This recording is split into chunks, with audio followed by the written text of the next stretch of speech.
Hey, how's it going? Welcome back. I haven't really made a video in a while, and I'm sorry for that, but I'm hoping to get back into the rhythm of things a little bit. Today I wanted to talk about something that really interests me, and that is the future of content creators on YouTube. Because we all know that, TikTok has its rise, and we all know that Twitch and Facebook and whatnot are doing their separate things, but my question is, where are all these creators going to be in the next 10 or 20 years? Because a lot of platforms are kind of competing with each other right now. They're all kind of trying to do their own separate things and introduce their own separate takes on whatever new stuff is popular at the time. So for example, YouTube is now focusing a little more on live streams and also shorts. They introduced live streaming a while ago, but now they're kind of really developing it. That's why they're signing on all of these new streamers like Ludwig, Lily Pichu, Myth is a recent one. And we all remember the major activity that YouTube had on Twitter with all of the tweets about shorts that were kind of annoying. So they were kind of trying to promote that a little bit. But what I've noticed is that people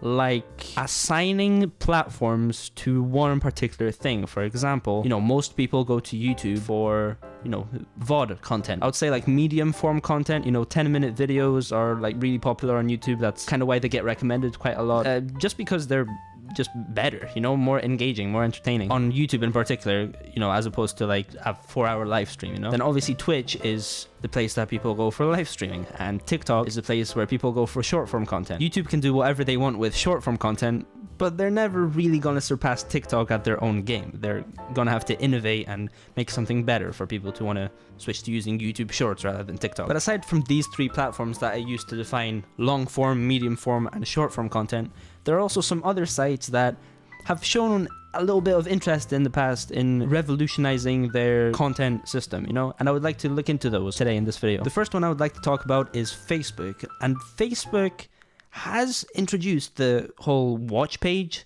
the whole gaming live streaming. Facebook even signed some streamers to stream on their live streaming service. I think they did Disguised Toast, for example.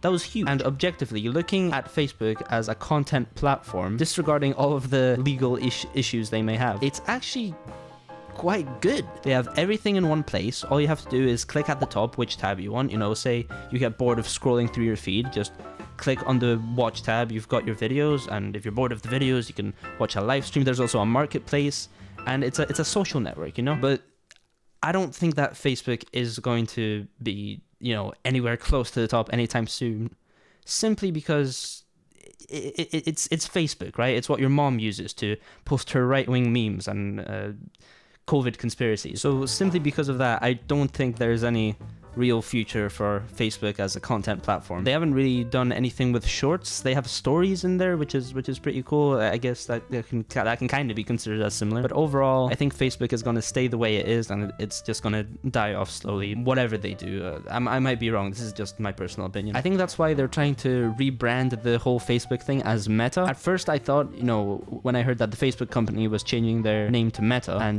developing the whole metaverse thing, I thought that, they're going to change the site to be Meta instead of Facebook, but I don't know if they're actually doing that. That was just kind of my instinct. I think Facebook is going to stay as Facebook, for all the millions upon millions of people that use it, and maybe they might develop an alternative platform just to kind of build a new user base from scratch, And if Facebook was to become the top of content creation platforms, it would take a long time for people to kind of socially adjust to that. Obviously, Facebook has the reputation that it does. Okay, that's enough about Facebook. The next one I wanted to talk about is Reddit. I know this is a little unexpected, but I think Reddit does have maybe a bit of a future for like content, mainly because recently, I don't know how recent, it was probably years ago, but they introduced this whole Reddit live thing where they show live streams on it as well. So they are capable of creating a video platform, and obviously they're huge and they have a huge user base. So if suddenly they decided to come out of the blue and introduce a VOD platform like YouTube where people can just post any video they want, maybe make it